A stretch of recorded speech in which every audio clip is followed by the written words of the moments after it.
How do you feel about the assassination of Charlie Kirk? It really doesn't make any difference in the big picture who or what the mechanics were that killed him. The fact is that over the last few decades, an atmosphere has been generated in this country that makes it a viable proposition. But what somebody forgot and why it has its differences is that martyrs motivate masses. And it is not just a message, but who the messenger is. And if you take out the wrong messenger, you elevate the status of the message.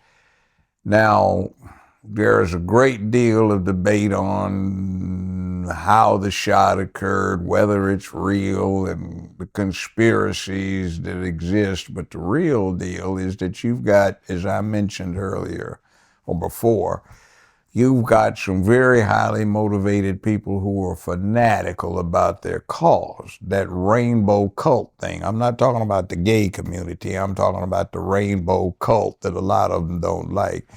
It is highly motivated. It is the equivalent of a new religion. And new religions tend to evangelize. They come up with jihads. They come up with persecutions. They burn their witches at the stake. They are holier than thou, and they take people out, and that looks like the motivational factor for whatever elements are behind him dying. Kirk reminded me of, and with certain very important differences, of a young Jerry Falwell, who appealed to a group of people that was very alarmed about 40 years ago with how their code of conduct, their value system, etc., was getting yanked out from under them. Maybe we should have listened to them. They called themselves the moral majority at the time. And a lot of people said, oh, they're cranks, they're evangelistic fanatics and all of this, but they did have some valid points. And we kind of got beyond that in one sense, and now we have a glorification of dysfunction that is manifest. We have decadence and depravity. Nobody has a principle or a purpose, and everybody seems to hate themselves and want to be something else other than what they are if you listen to mainstream media. And it's not a healthy environment. And they made a martyr out of somebody that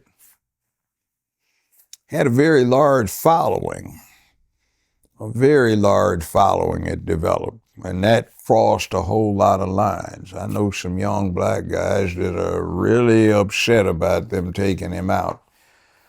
They expressed to me the sentiment that they were tired of people telling them that they were inferior to somebody that was supreme over them, and that they couldn't make it and they needed help to make it, and somebody had to take care of them, and they didn't like that. So Kirk was giving them a rah-rah on an alternative way of looking at the world. Be proud of yourself.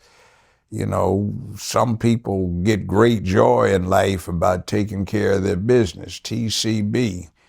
Duty, honor, obligation, accountability, responsibility. The deeper the adversity that you overcome, the more you have going for yourself. You are a warrior if you slay a great enemy. If you just stomp on somebody that is not a challenge, you haven't done anything. So he was giving people an opportunity to slay dragons in a righteous fashion, and give them a cause and a purpose, which is not what we were getting from the communications, entertainment, and news industries. So Charlie Kirk will be remembered. How you feel about the people that call him a racist? I don't buy it. When I take the context of what he said, I mean, think of it. Some people are just flat out idiots. Look at Jasmine Crockett, who seems to have actually gone to school in Memphis at a very elitist private school. Rhodes College, founded by the followers of Cecil B. Rhodes, who implemented apartheid in the 19th century in South Africa. She went to, let's see, what was it, if I'm not mistaken, Thurgood Marshall Law School, which is a medium-tier law school. So she likes to play like she's ghetto, but she's not. And she is what Charlie Kirk was standing against. So if Charlie Kirk called her some things that her fans find unsavory, but they happen to be truthful, well, why not? You can say them. Plus, the other thing is frankly, the U.S. government finds nasty things to say about the People's Republic of China, vice versa. The rocket man who runs North Korea doesn't have much nice to say about the United States and vice versa. Everybody calls everybody bad names when they represent an adversary, and everybody spends a lot of money with the CIA, NSA, national security apparatuses. You have British MI6, French intelligence, Saudi counterintelligence, the Mossad, Egyptian intelligence networks, the former KGB now morphed into the Russian intelligence network the Chinese do to find out what somebody's doing on the other side. So they have critical analysis that they do, and there's nothing wrong with doing a critical analysis on anybody, and if it's true, take heed. So I don't find him being candid, and I don't find anybody has any built-in exemption from criticism. And some of what he said I agree with when it comes to some particular individuals. So I know my son and some of his guys, they got kind of aggrieved with what happened to Kirk. So I don't find him a racist. It's all in context. I mean, race in the United States of America and in the world today is inescapable, so it's inevitable that anybody that's trying to do commentary on circumstances is going to bring it up. Like Du Bois said 120-some years ago, the problem of the 20th century will be the color line, and it proved to be the case, and there's still fallout from that. Now, in the United States of America, every law that's necessary to address that problem is now in place. It's just you have to put the team together to do it. We have a push that came from the left to establish hate crimes, but I've always thought that hate crimes were an insidious danger to the republic, because if you do a historical analysis, it's interesting, but every single something that is a hate crime has been turned against the people who were supposed to be the beneficiary in 10, 12, 15, 20 years. And what it does is it restricts free speech. And if free speech offends you, grow stronger. Now, I come from a generation where for recreation in elementary, junior high, and high school, we ran the dozens on each other. Hey, man, I don't want to say nothing about your mama, man, but last night when I was over there, man, when you was asleep, man, and then, oh, man, well, what about your mama, man, blah, blah, blah. Now folk go, they talk about my mama, talk about my mama. Yeah, well, so what? Get over it. Get wittier so you can come back with your own repartee. And by the way, enhance your vocabulary so you know what the devil that is. If you take revolutionary movements, whether you're talking about Russia, the United States, way back 250 years ago, you talk about China, you talk about Vietnam, you talk about the Panther Party, the Black Student Alliance, anybody, when you're trying to get a movement, expand your vocabulary, because an expansive vocabulary allows you to communicate rather than der, and in simplistic forms, and it expands your ability to think about stuff. So grow up, buck up, stand up, step up, and do what you have to do. And that's the way you deal with it. The stronger and the more dangerous the adversity that you overcome, the better you are, and the more that says about you that reflects good character. Yeah, it's being reported that the murder suspect, he was in a relationship with a trans woman. Yeah, that seems to be it. And see, if you get it, I've been warning. In fact, last time I talked with you, I kind of warned about that. I said, you know, that side is arming up, and they are effectively trying to produce their secular jihad.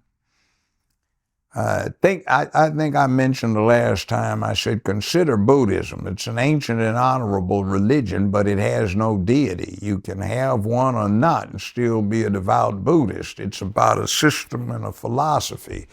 And that's what we get with this cult, the rainbow cult, that has now been adopted as the official theology of many states, many cities, and for a while, the United States. You can't put a crucifix, a Jewish star, an Islamic crescent, representation of six-armed Shiva or Buddha or Confucius, anything like that in a government building or a school, but you can splash rainbow all over it. You can't teach the religion or the philosophy or the theology in a school, but you can teach the rainbow cult from kindergarten through 12th grade, 5 hours a day, 5 days a week, with official sanction. So they were trying to turn this country into a place with an official theology of negativism where you can hate yourself instead of rising to your obligations and accountabilities to do what men ought to do. You don't have to be a man. You can be a woman, but you can't be a woman. You can just fake it because you can't do the things that women do, and you, in the process, screw up this thing that is developed all through the animal kingdom where the female is attracted to the male and the male is attracted to the female, and now nobody does boys and girls style watching the opposite sex because you don't know what you're looking at, but these people don't care that they are upsetting the breeding pattern for humanity.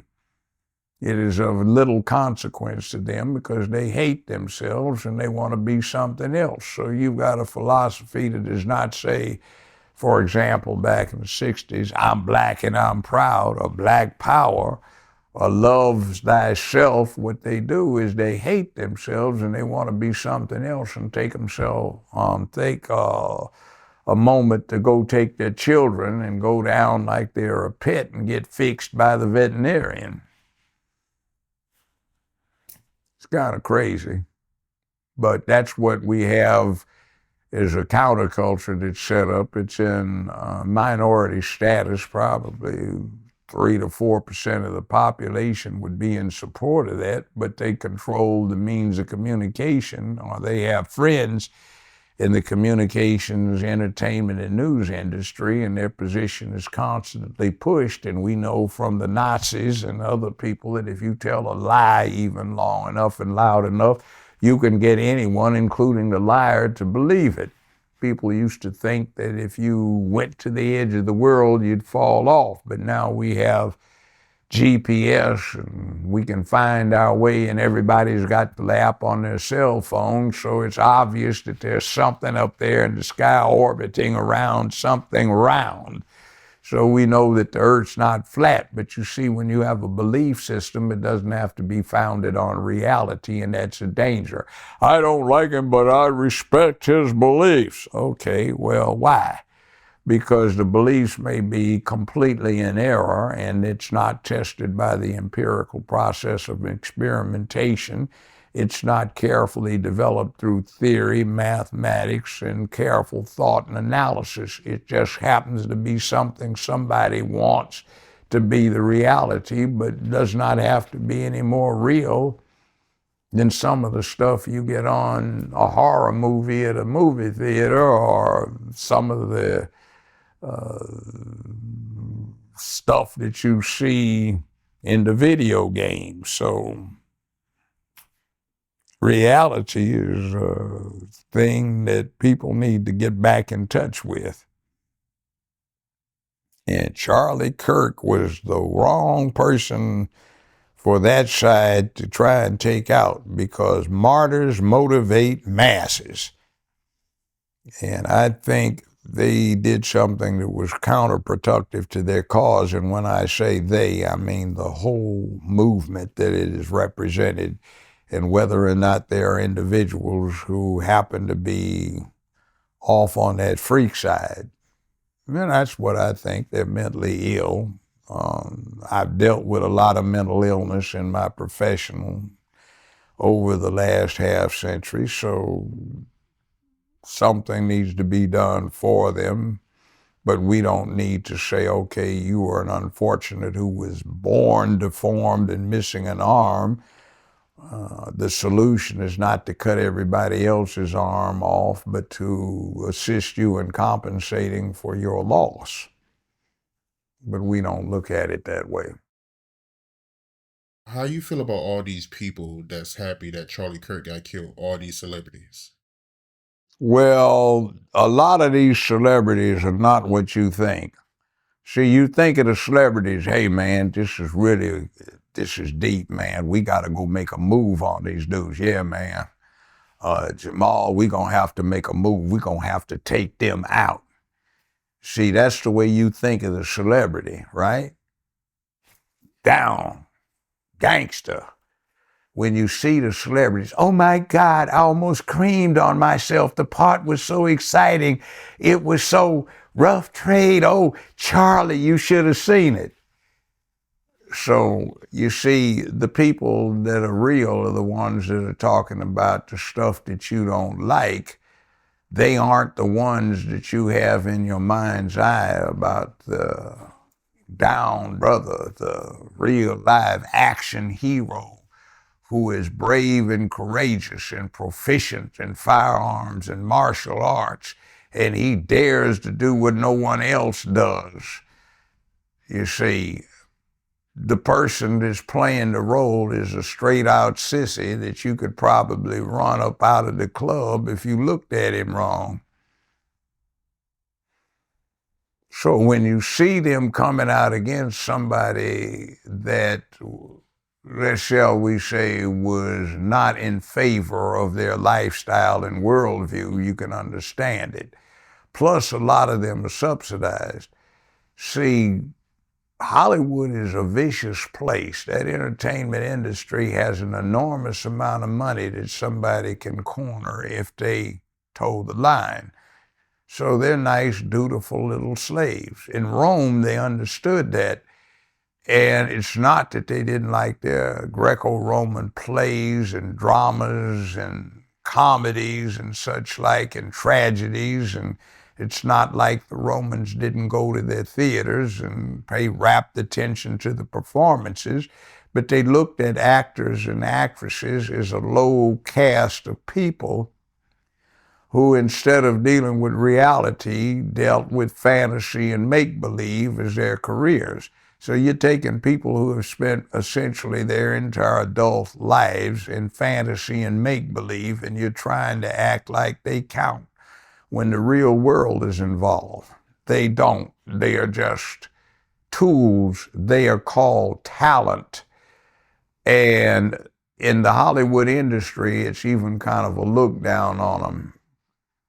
The hired help, talent, who can carry this idea into a semblance of reality. They can take sheer fantasy, sheer make-believe, sheer fiction, and they have a talent of converting it into something that people will accept as real. So the celebrity crowd that doesn't like Charlie Kirk or didn't like Charlie Kirk, I understand, because Charlie Kirk, by his very existence and what he said, was an embarrassment to their reality, which is you're just some little punk sissy who is willing to do the 7B thing, unbelt, drop your britches, drop your boxes, bend over, spread your butt cheeks, and get boy banged by some producer, director, or whatever who wants to push that. So no, we aren't impressed. You see what came out with Diddy and all that dark side stuff that he'd been up to that he did not deny. By the way, what you were looking at with Diddy was the pimp game, classic pimp game. And pimps used to suck more dick in the penitentiary than everybody but the pedophiles. But now, hey man, it's about pimping, man. You really want to be a pimp? Do you know what that means? That's about as unmanly and unmasculine as you can get. You are as far away from duty, honor, obligation, protecting those that you love as you can possibly be. So that's what you want, pimp your ride, man. See, it's become part of the vernacular, so the target of the propaganda that you want to diminish himself is doing it for you because he has embraced and internalized what you've been trying dutifully to put in his head. You've made your creature. The wolf is a wolf, but the dog is no longer the dog. The wolf can feed himself as a pack structure and leadership, the alpha males and females in the wolf pack, and dogs are all betas, and they get their kibbles and bits opened by their masters and mistresses, and they wag their tails and are dutifully servile to their human bosses. It's kind of a thing. Well, look, let me put this to you. Consider this. There are a lot of black folk, white folk too, Asian folk, Native American folk. They went over to the sand pile over the last 35 years. They got shot at. They shot some people. There were some that went over in the jungles of the Nam. They put it on the line. They got shot at. They faced death. They dealt death. Some that were in Korea, some that were in World War II. You can get even to the domestic scene. There were some people in the Black Panther Party, SDS, Brown Berets, and other organizations. They went out and they faced death. A lot of them got killed in the movement trying to actualize people's rights and liberties and equality. And you had some people that came in and they pimped it. They weren't out there facing danger in the military or in the streets for the right kind of thing. They might have faced death being suicidal because they didn't want to live.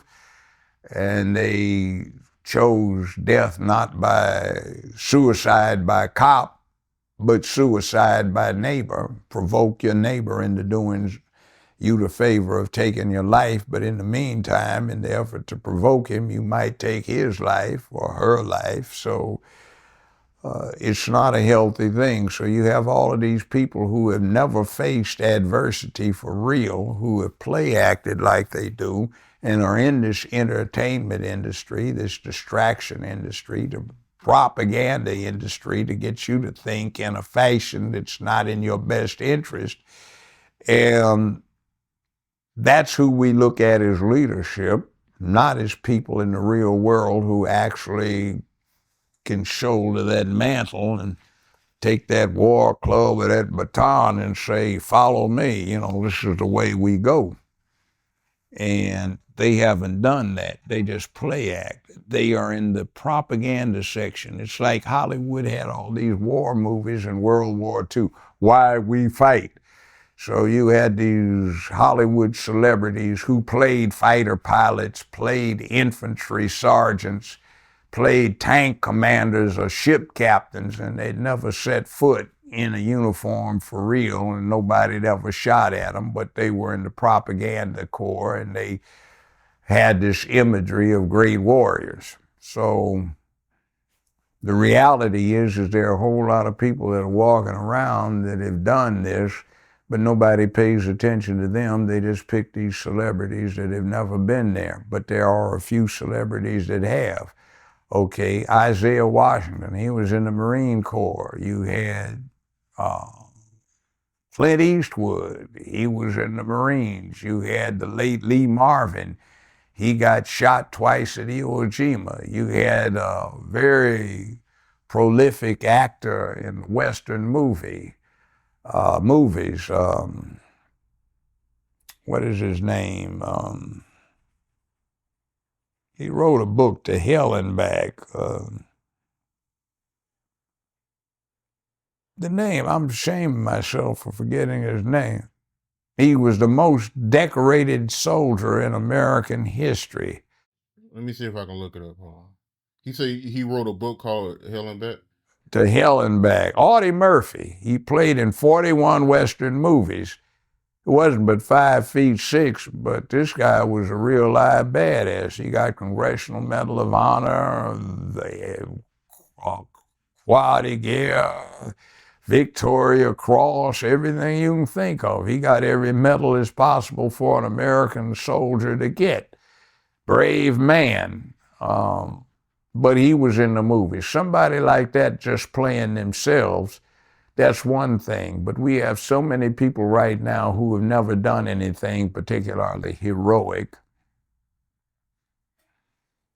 that's real, and we hold them up as leadership. So, you know, the answer to what about all of these celebrities that attack Kirk, who gives a damn? Take their punk behind somewhere else and go man the devil up and do something for real, and start by standing up to this Hollywood bit, which gets into what we had with a recent firing and rehiring episode, Kimmel. I don't have anything against the guy. For 5 years, he had a survey, and I came out in his survey as the most trusted man in America. Barack Obama was down number 52 the last time I was involved in one he did, and I came out number 1. So I don't have problems with him. His wife was a big fan of mine. But what happened with him was not so much quashing free speech, it was free market. See, when you have these broadcast studios, they depend upon commercial advertisement.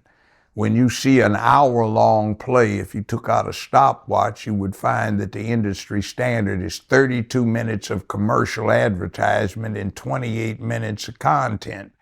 So what happens when the commercial advertisers, who spend a lot of money through advertising dollars and sponsorships to have people convinced that their product should be bought, and somebody comes out and does something that defeats that expensive effort, they say, we're pulling our ads.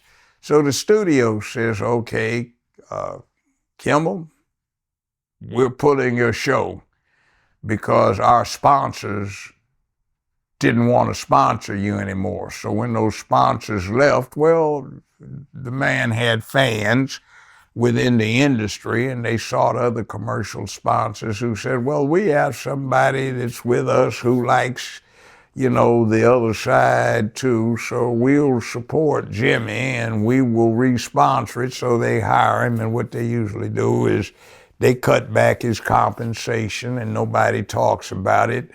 And on the side, they can say, see, we stood up to President Trump, who's a fascist, who's trying to repress free speech. No, that had nothing to do with free speech. That was just market pressure. But you take advantage of these opportunities. And that's exactly what you got here. An opportunity presented itself, and propaganda masters say we can seize on it. We can do our things to keep the favor of our commercial advertisers. We can chastise Kimmel and pop him on the back of the hand, and everything will be all right, and we can look like we stood up to the evil Donald Trump. We can do our part to countering MAGA. So that's what you're really looking at, that kind of thing.